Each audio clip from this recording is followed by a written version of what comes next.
भुदरगडच्या दुधी पांढऱ्या पाण्याच्या अद्भुत तलावात आता घ्या बोटिंगचा मनमुराद आनंद।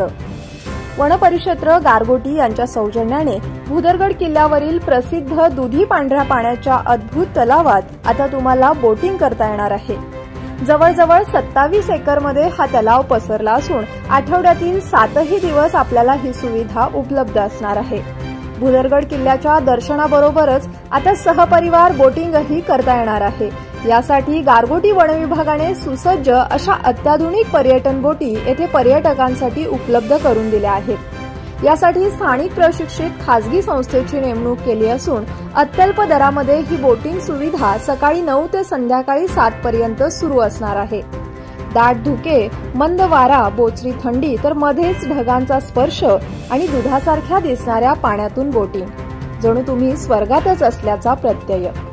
त्यामुळे येणाऱ्या प्रत्येक पर्यटकांनी येथील बोटिंगचा आनंद घ्यावा असे आवाहन वनपरिक्षेत्र गारगोटी यांच्या वतीने करण्यात आले आहे। सध्या आपण आहोत भुदरगड किल्ल्यावरती आणि यावर्षी नव्यानच वनविभागामार्फत भुदरगड किल्ल्यावरती दुधी तलावामध्ये बोटिंगची व्यवस्था करण्यात आलेली आहे आणि दररोज सुरू आहे ना, रोज आहे, डेली आहे। अतिशय चांगल्या पद्धतीचं बोटिंग इथं सुरू आहे। तुम्ही बघत असाल हे जे नाविक आहेत सोबत, आपल्या काय नाव आहे, योगेश कोळी, आणि यांच्या माध्यमातून यांच्या मार्गदर्शनाखाली हे सुरू आहे। पर्यटकांचा अतिशय चांगला इथं उत्स्फूर्त प्रतिसाद मिळतोय आणि रोज ही सुविधा सुरू झालेली आहे। तरी सगळ्यांनी जे भुदरगड किल्ल्याला येतात त्यांनी याचा आनंद घ्यावा। नमस्कार, मी योगेश कोळी। या ठिकाणी आपल्या बोटिंगची सुविधा वन विभागामार्फत केलेली आहे आणि त्या बोटिंगचं जे चालवण्याचं हे आहे ते स्वतः माझ्याकडे योगेश कोळी मीच आहे, माझ्याकडेच दिलेलं आहे। आणि या ठिकाणी बरेचसे आपले भुदरगड तालुक्यातील पर्यटक भुदरगड किल्ला बघायला आले की काय बघायचं हा प्रश्न नेमका पडत होता। आणि फिरायला सुद्धा म्हणजे आपल्या इथे बोटिंगची मोक्याच्या ठिकाणची व्यवस्था म्हणून हे भुदरगड आम्ही चालू केलेलं आहे। अगदी आपल्या एक 15 ते 20 किलोमीटर अंतरावरून आपण एक 20 ते 25 मिनिटात पोहोचून आपल्या बोटिंगचा मनमुराद आनंद घेऊन सभोवताली भुदरगड किल्ल्याचं दर्शन घेऊन बोटिंग वगैरे करू शकतो। त्यानंतर इथं पुढच्या म्हणजे नेक्स्ट डेला या अजून एक ऍडिशनल म्हणून की आपण एक स्कुबा राईड वगैरे या स्कुबा राईड घ्यायचा आहे। त्यानंतर वॉटर स्पोर्ट्सचे वेगवेगळे प्रकार सुद्धा चालू करणार आहे। परंपरागतच आहे, आमचे पंजोबांची पूर्वी नाव होती जिल्हा परिषदेची, आमदारांची नाव होती, धरण झाल्यामुळे नाव बंद झाले। परंपरागत असले आमच्या स्वतःच्या 2 बोटे त्या महापुरात आम्ही वापरतोय। महापुरात मी 24 तास मोफत सेवा देते। तुमचं गाव कोणतं? शेनगाव।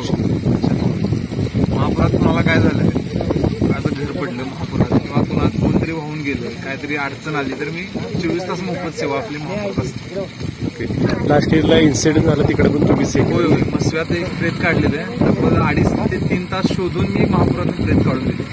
त्यामुळे स्थानिक लोकांचा व्यवसाय वाढला। सुरुवातीला एक 2 दुकानदार होतो फक्त, आता 6 ते 7 दुकानदार झाले। त्यांचा चहा नाश्ता, लोकांच्या पर्यटकांची सुद्धा व्यवस्था झाल्या आणि त्याचबरोबर स्थानिकांचा सुद्धा व्यवसाय, त्यांना सुद्धा व्यवसायाला गती मिळाली। आता जेवणाची पण सोय आहे खाली, त्यानंतर चहा नाश्त्याची सोय आहे।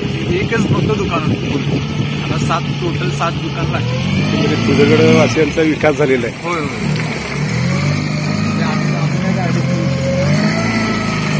आता हे जे बोटिंग आहेत ह्या वन विभागचे आहेत का तुमच्या स्वतःचे? नाही, वन विभाग। हे सगळं वन विभागचं आहे, फक्त चालवायचं कॉन्ट्रॅक्ट नाही।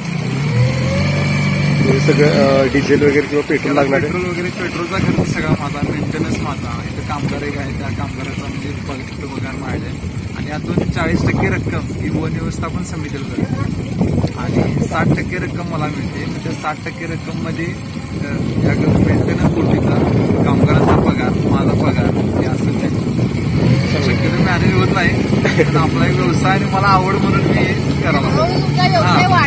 पर्यटक अजून येतील आणि प्रॉफिटेबल होणार आहे तुम्हाला। सुरुवाती जरा कठीण असते।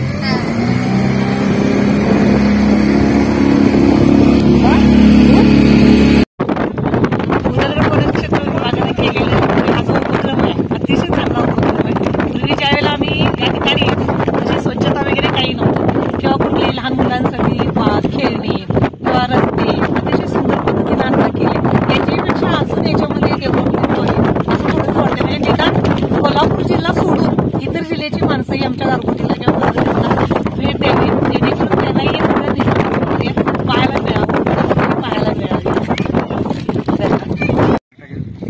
अमोल इंदुरकर. बोटिंगमध्ये बसल्यावर आम्हाला खूप भारी वाटलं आणि खूप मजा आली. आम्ही एन्जॉय केला खूप. कुठून आले तुम्ही? हा, कुठून आले? मी इथून खाली सोनावडमधून आलोय. मी मुंबईला असतो जॉबला. मी सोनावडमधून आणि बाहेर सोनावडला खूप एन्जॉय केला, भारी वाटलं. यावेळी भुदरगड किल्ल्यावर आल्यानंतर यावेळी जरा नेहमीपेक्षा जास्तच आनंद जाणवला. त्याचं एकमेव कारण म्हणजे दुधी तलावावर गारगोटी वन विभागानं या बोटिंगची आमची व्यवस्था केलेली आहे आणि छान इथं पर्यटकांना आनंद घेता येतोय. आणखी पर्यटकांची इथं वाढ होईल असं वाटतंय. म्हणजे भुदरगड तालुकाच नाही तर जिल्हा आणि इतर जिल्ह्यांमधूनही पर्यटक इथं येण्याची शक्यता